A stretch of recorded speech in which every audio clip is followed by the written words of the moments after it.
It was supposed to be a simple road trip. Just me, my wife Lynn, and a long stretch of highway cutting through the countryside, somewhere between Vietnam and Cambodia. We had rented a small car in Ho Chi Minh City and planned to drive south for 2 days, crossing into Cambodia before sunset the next evening. Nothing adventurous. Nothing dangerous. Nothing supernatural. At least, that's what we thought. We left the city around 2 p.m. The traffic faded slowly. Skyscrapers turned into apartment blocks into roadside shops into empty fields and palm trees. By 6 p.m., the sun was already sinking.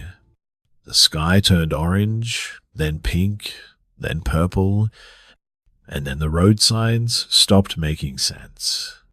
Our GPS said we were approaching a small town named Praktachan, a place we didn't remember planning to visit. Lynn frowned at her phone. That's strange.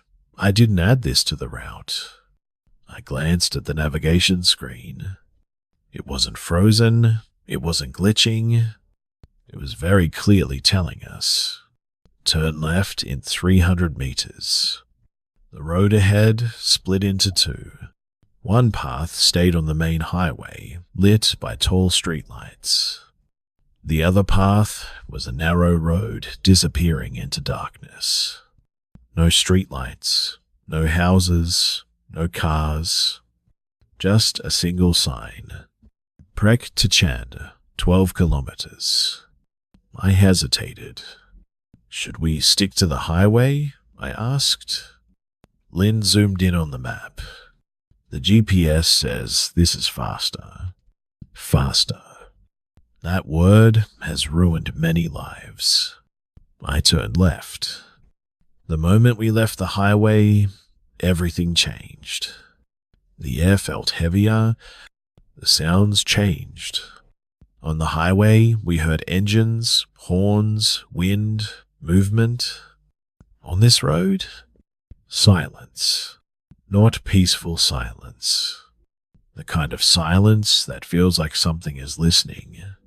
The trees on both sides were tall and thin, leaning inward like ribs forming a tunnel.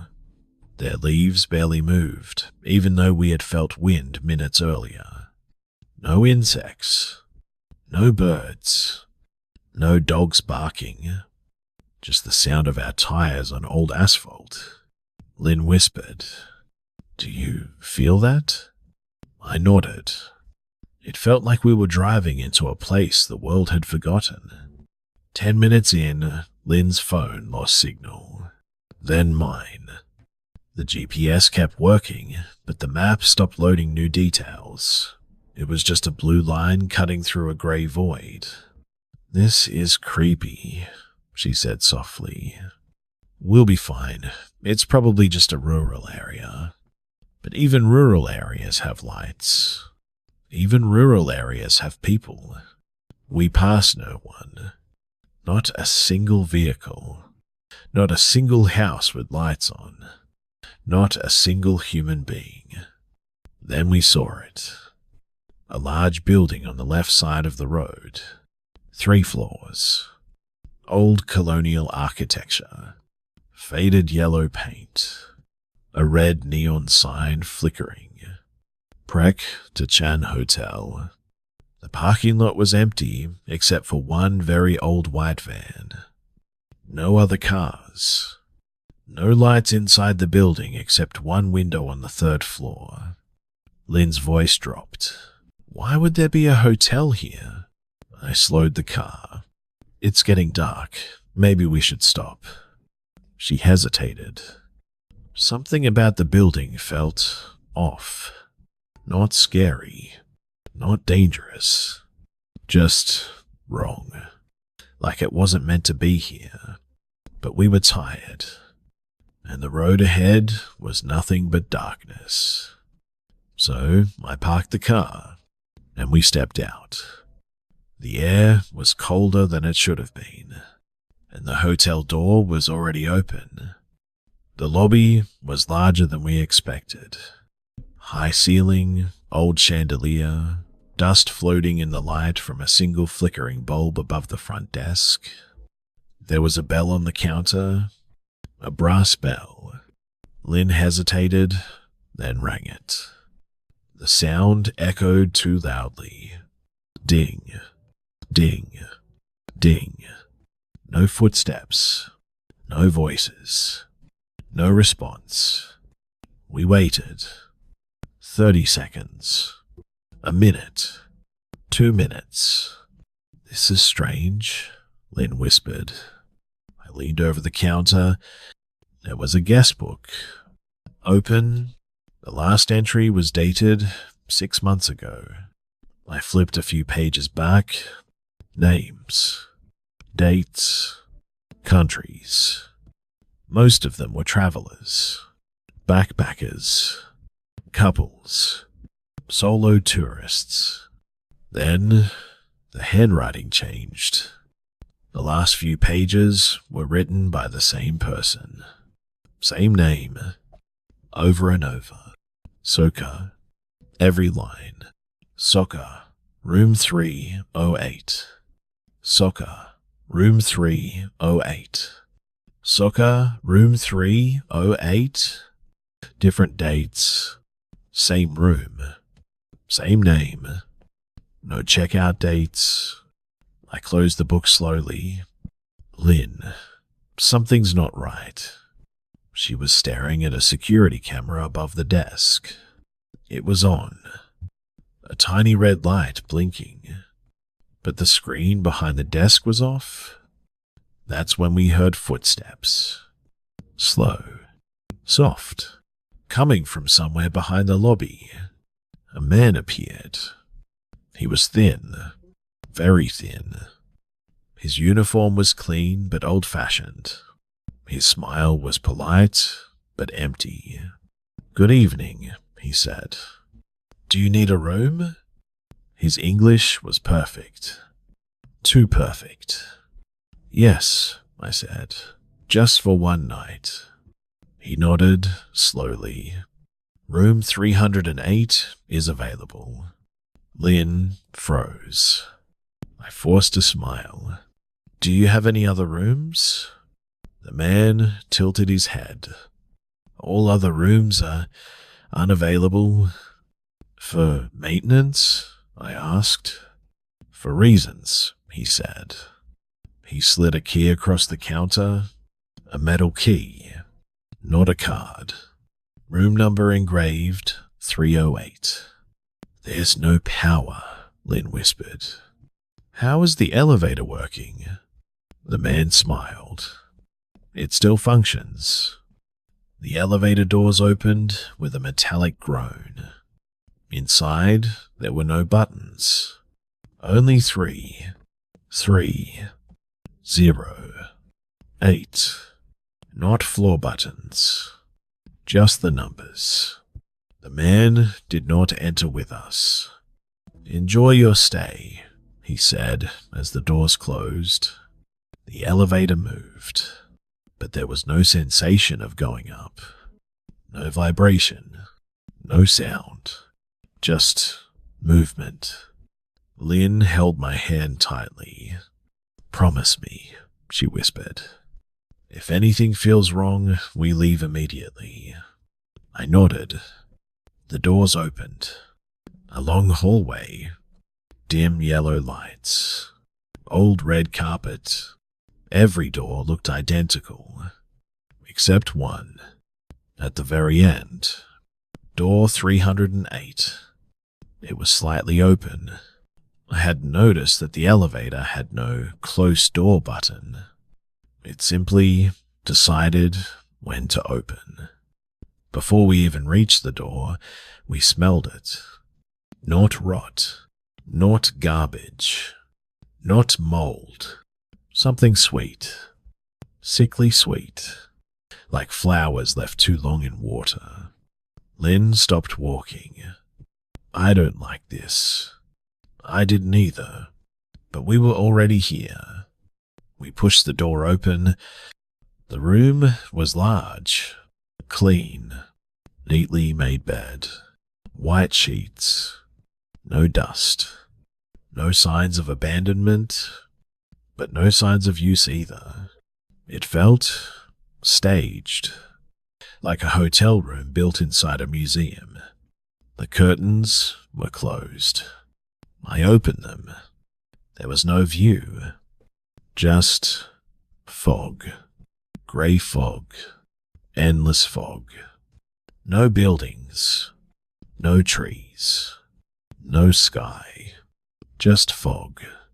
"This is impossible," Lynn whispered. "We're on the 3rd floor. There should have been something. Anything." Lynn went to the bathroom. I heard her gasp.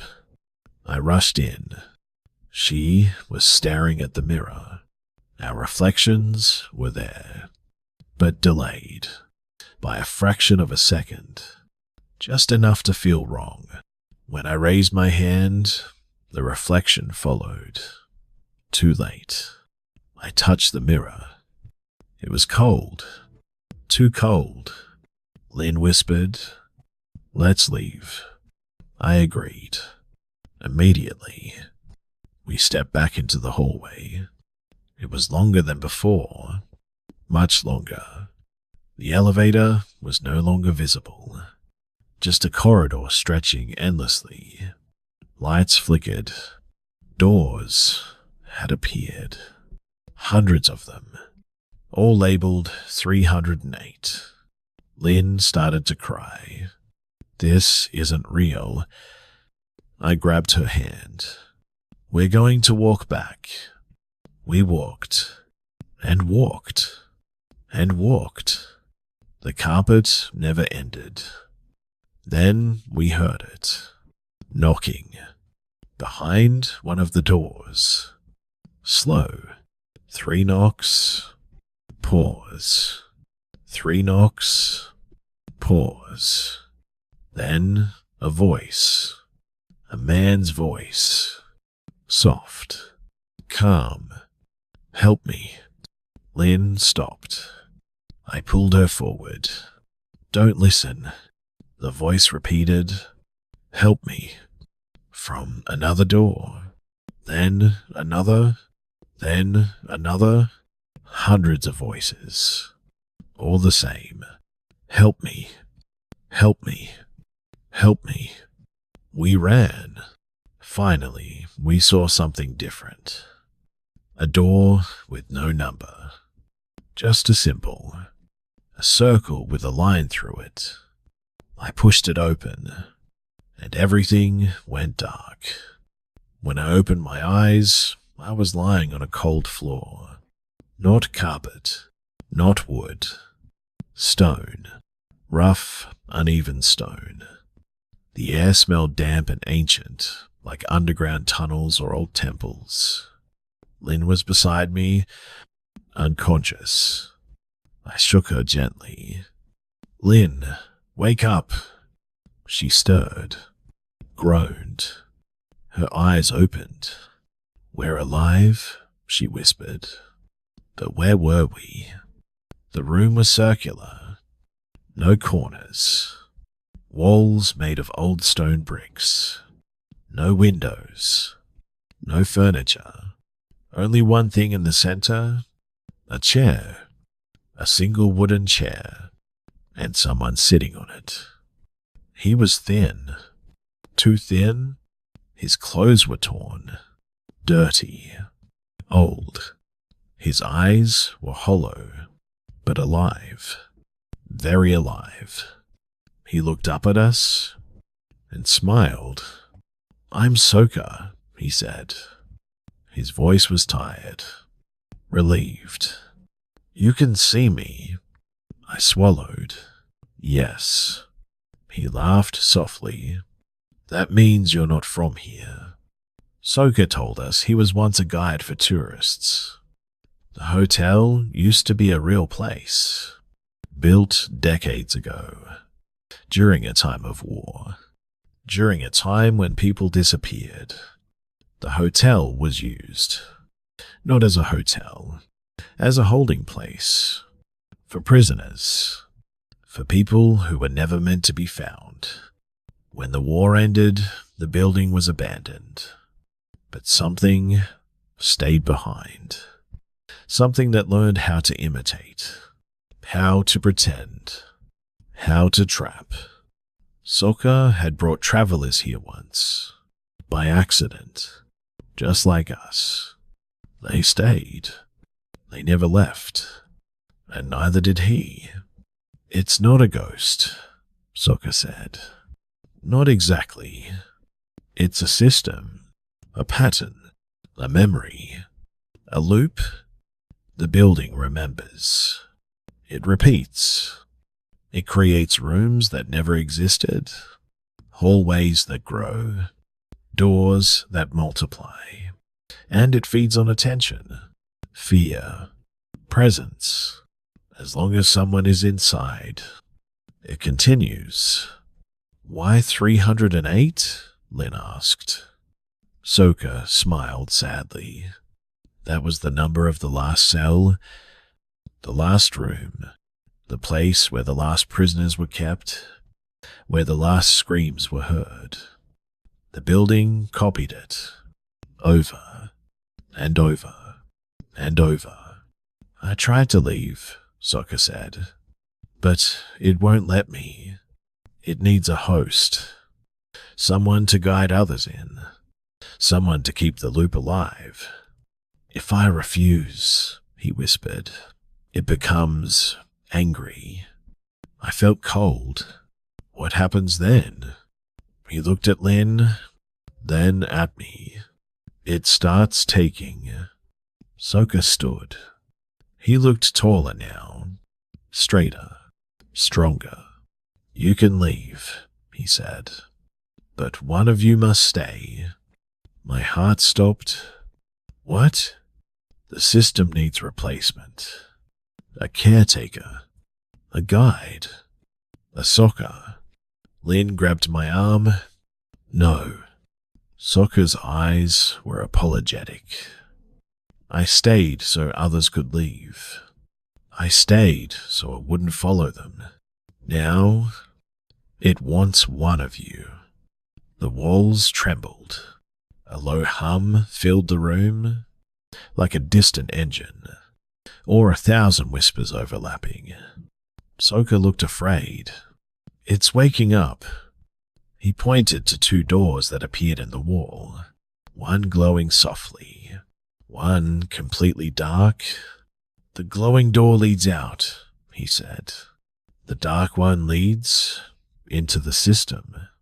If neither of you chooses, he whispered, it will choose for you. Lin shook her head violently. No, no, no. I felt the room tightening, closing in, the hum growing louder. I grabbed Lin's face. I love you. No, she cried. I kissed her forehead and stepped toward the dark door. As I reached for the handle, Sokka spoke softly. Thank you. The door opened. Darkness swallowed me. I expected darkness. I expected pain. I expected something. Instead, there was light. White. Endless. No walls. No floor. No ceiling. Just white. And me. Floating. Weightless. Time didn't exist here. I couldn't feel my body. Only my thoughts. And then I wasn't alone. They appeared as silhouettes. Not human. Not creatures. Just shapes. Like shadows cut out of reality. They didn't speak. But I understood them. They were not conscious. They were not alive. They were functions, processes, rules. They were the system, and they were curious. It was never built on purpose. It emerged from repetition, from suffering, from thousands of similar moments stacked on top of each other. Fear, imprisonment, desperation. The hotel absorbed it, learned from it, became it. A machine made of memory, a parasite made of pattern. It doesn't want souls. It wants continuity, a reference, a human anchor, someone who remembers what the world is like, so it can copy it, so it can imitate it, so it can lure others. That's what Soka was. That's what I would become. I saw it. Travelers, lost, tired, looking for shelter. A road that shouldn't exist. A hotel that shouldn't be there. A choice that feels forced. A sacrifice that feels noble. Over and over and over. I wasn't the first. I wouldn't be the last. The system doesn't torture. It doesn't punish. It preserves. It keeps you in a moment, a memory, a role. I would become the man at the desk, the polite smile, the empty eyes, the guide, not suffering, but not living either, an echo. I didn't scream. I didn't beg. I asked one thing. Let her forget. The silhouettes paused. They calculated. Then agreed. Forgetting reduces resistance. It helps the loop. They erased me from Lynn's memory. Not violently. Gently. Like removing a thread from fabric. I felt myself stretching. My sense of self thinning. Spreading across hallways. Rooms, carpets, walls. I was no longer in one place. I was everywhere. I was the hotel. Not his body. Not his mind. His function. His role. I would be the one to smile. To offer room 308. To watch others walk in. And hope they find a way out. Just like Lynn did. Not pain. Not fear. Not regret. Hope that someone will read this and not turn left. Lynn woke up in the car. The driver's seat was empty. The door on my side was open. Morning light flooded the road. She was back on the highway. No left turn. No forest. No sign that said Praktachan, no hotel, just asphalt, sunlight, and passing cars. She didn't remember me. She didn't remember the trip. She only remembered feeling tired. But something felt wrong. In her jacket pocket, she found an old metal key, engraved with the number 308. She didn't know where it came from. But she didn't throw it away. After that, Lynn started having dreams. An endless hallway. Identical doors. A man standing at the end of the corridor. Always facing away. Never turning around. She only ever heard him say, "Don't turn back." A year later, Lynn found a video on YouTube. The title was, "Avoid staying at hotels like this, a true horror story from Southeast Asia." She didn't know why she clicked on it, but she watched the entire thing. She cried. She didn't know why. At the end of the video, a single line appeared. "If you ever see this place, don't go inside." She searched for Praktachan. Nothing. She searched for the hotel. Nothing. She searched for room 308. Nothing. Only comments. Hundreds of them. "I've dreamed of this place. I've seen this hallway." I woke up crying. I don't know why. One day, Lynn drove back in that direction. looking for the left turn. There was none, but when the sun began to set, a faint road appeared. Only when she didn't look directly at it. Only when she wasn't trying to find it. She stopped the car. She looked at the road. She took out the key 308. She threw it into the field. She turned the car around and drove away. If you are reading this, and you are tired, and you are lost, and you see a hotel where there shouldn't be one, don't go inside. Keep driving, even if you really need to rest, because some places don't want you to die. They just don't want you to leave.